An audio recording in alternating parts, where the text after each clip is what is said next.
کچھ آج کے پاکھنڈیوں کو پیٹ میں یہ بھی درد ہونے لگا کہ یہ شہید شہید کہہ کر کے 70 حوروں کی لالچ دے کر کے لوگوں کو مرواتے ہیں۔ اور کئی لوگ یہ سوال کرتے ہیں 70 حوریں چاہیے، 72 حوریں چاہیے، یہ مذاق اڑاتے ہیں، مذاق اڑاتے ہیں۔ میں ان سے کہتا ہوں شہید ہونے پر یقیناً اجر ہے اور وعدہ ہے اللہ کا، 70 کیا وہ چاہے 700 حوریں عطا فرمائے۔ ان کو تکلیف اس بات کی ہے کہ جو شہید ہوتا ہے اسلام میں اس کی اتنی فضیلت بیان کی جاتی ہے، اور یہ مرتے ہیں تو حوریں حاصل کرنے کے لیے مرتے ہیں، حوریں حاصل کرنے کے لیے مرتے ہیں۔ پہلی بات تو یہ ہے حوریں حاصل کرنے کے لیے نہیں، اللہ کی رضا کے لیے جو شہید ہوتا ہے اسی کو حوریں ملتی، اور جو حوروں کے لیے مرتا ہے اس کو شہادت نہیں کہتے، شہادت نہیں۔ اللہ کی رضا کے لیے جو شہید ہوا اسے حوریں مل جاتی ہیں الگ بات ہے، لیکن حوروں کے لیے جو مرتا ہے وہ لنگور ہے۔ ہاں جو صرف اور صرف لڑکیوں کے لیے مر گیا ہو، مجازی عشق کے لیے مر گیا ہو، وہ نہیں ہے، شہید کا درجہ الگ ہے۔ اب ایک میں آپ کو بات بتا دوں، ان کو یقین بھی نہیں ہوتا اور کئی طرح کے اعتراضات بھی کرتے ہیں کہ یہ حوروں کا بیان کہاں سے آ گیا آپ کے اندر، حالانکہ کل بھی میں نے بتایا تھا نہ چھیڑو داستاں ورنہ ادھر ادھر کی بات نکل جائے گی، نہ تم صدمے ہمیں دیتے نہ ہم فریاد یوں کرتے، نہ کھلتے راز سربستہ نہ یوں رسوائیاں ہوتی۔ ابصراؤں کا ذکر کہاں آیا ہے میں آپ کو بتاؤں، بہت ساری ابصرائیں مہابھارت میں ہیں، گیتا میں ہیں، رامائن میں ہیں، ابصرائیں ملیں گی۔ ابصرا ہم نے پوچھا یہ کیا ہے، حور کے بدل میں وہاں ابصرا ہے۔ بہرحال کسی کو تکلیف ہے حوروں کے سلسلے میں اور شہید کے معاملے میں، آپ کو تکلیف ہے مت لو حور، جن کو مل رہی ہے ان کو لینے دو، بات سمپل سی ہے۔ ایک صاحب ہم سے پوچھ رہے تھے ہمارے شہر میں کرناٹک میں کہ 72 لے کر کے کیا کریں گے، آپ کو اتنی ساری حوریں دینے کی لالچ کیوں دی گئی ہے؟ میں نے کہا یہ بھی کم ہے، جنتی مرد کی طاقت 100 مردوں سے زیادہ ہوتی ہے۔ جنتی مرد کی طاقت کو اپنی طاقت پر قیاس مت کرو، اللہ کریم جسے جنت عطا کرتا ہے اس کی طاقت دنیا کے انسانوں سے بڑھ کر ہوتی ہے، اور اگر اللہ کریم اپنے رحمت سے اسے حوریں عطا فرماتا ہے تو یہ اس کا فضل ہے، اس کا انعام ہے، اور یہ شہیدوں کے لیے وعدہ ہے، شہیدوں کے لیے وعدہ ہے۔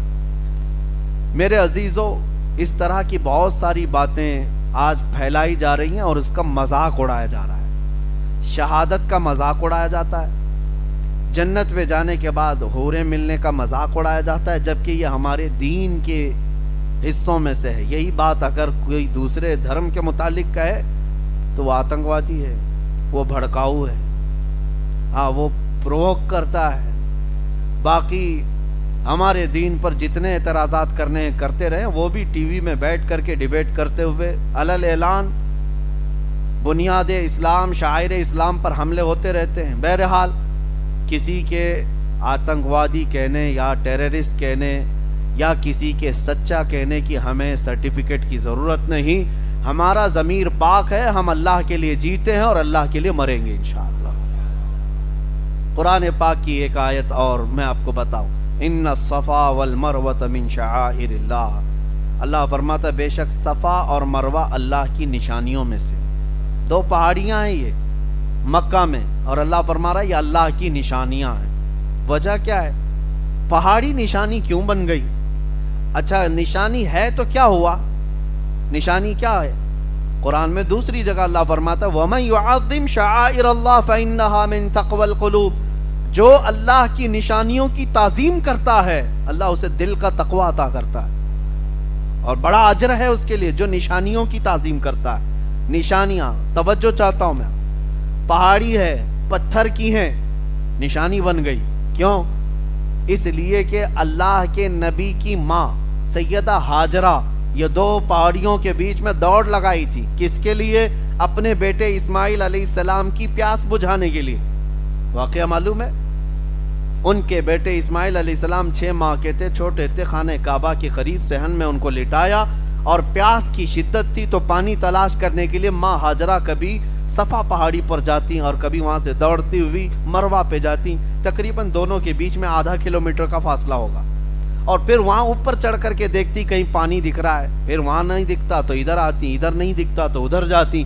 7 چکر انہوں نے لگائے، صفا مروہ کے 7 چکر لگائے۔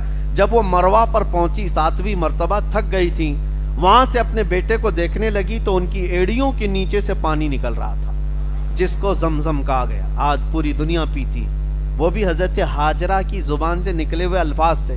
وہ دوڑتی ہوئی آئی اور پانی کو بند باندھ کر کے روک دیا، مٹی گارے اور تھوڑا سے پتھر لگا کر۔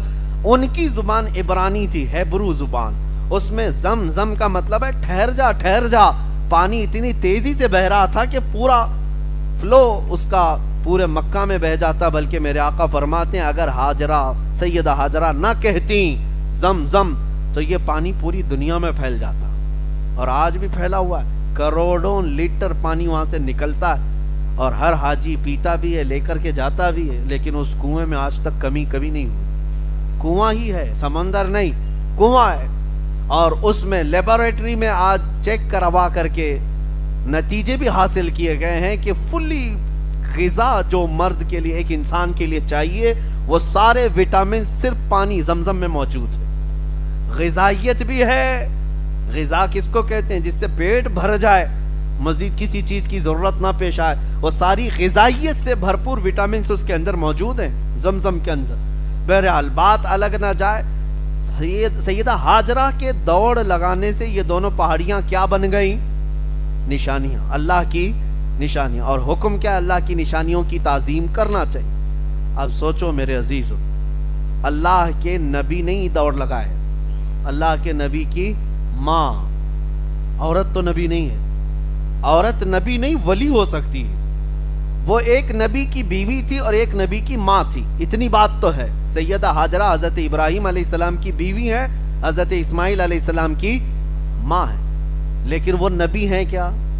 نبی نہیں۔ تو ایک ولیہ زوجہ نبی، ام نبی دوڑ لگائے تو وہ پہاڑیاں نشانی بن سکتی ہیں، تو جس جگہ میرے آقا نے خود قدم رکھا وہ کتنی بڑی نشانی ہے۔ جو رسول پاک صلی اللہ تعالی علیہ وسلم کے جسم سے ریلیٹڈ کوئی چیز مل جائے، حضور کا منہ مبارک کیا یہ اللہ کی نشانیوں میں سے نہیں ہو سکتا؟ ہم تعظیم کرتے ہیں تو کچھ لوگوں کے پیٹ میں درد ہوتا ہے، یہ بریلویوں کا بنایا ہوا ہے۔ میرے عزیزو، قرآن کہتا ہے اللہ کی نشانیاں، پہاڑی پتھر نشانیاں بن سکتی ہیں، وہ بھی ایک ولیہ کے دوڑنے کی وجہ سے۔ اور یہ بات بھی میں آپ کو بتا دوں، اللہ نے نشانی بنا کر رکھ دیا، قیامت تک آنے والے حاجی اب دوڑتے رہیں گے۔ میاں آپ کیوں دوڑ رہے ہیں؟ ابھی آپ عمرہ بھی کریں گے تب بھی دوڑیں گے، حج کریں گے تب بھی دوڑیں گے، صحیح میں دوڑنا ہی۔ وہ نبی کی ماں سیدہ ہاجرہ، وہ تو پانی کے لیے دوڑ رہی تھی، تم تو پانی پی پی کے دوڑتے ہو، زمزم قریب میں رکھا رہتا ہے، ہر دوڑ پہ گلاس اٹھاؤ اور پیو اور پھر دوڑو۔ اب دوڑنے کی حکمت تو سمجھ میں نہیں آتی، کیوں؟ اب تمہیں حکمت سمجھنے کی ضرورت بھی نہیں، اس لیے کہ اب تم پانی کے لیے نہیں دوڑ رہے ہو۔ یہی تمہیں میں بتانا چاہتا ہوں، اب جو بھی حاجی یا معتمر دوڑ رہا ہے وہ پانی کے لیے نہیں، بلکہ اللہ کی ایک ولیہ کی سنت ادا کرنے کی ہے۔ ہمارے بزرگوں کے طریقوں کو زندہ رکھنا یہی ہمارا دین ہے، یہ ہمارا دین ہے۔ اور اگر کوئی بزرگوں کی نشانیاں چن چن کر کے مٹانا چاہتا ہے تو میرے عزیزو یہ خائب و خاسر ہونے والا بندہ ہے۔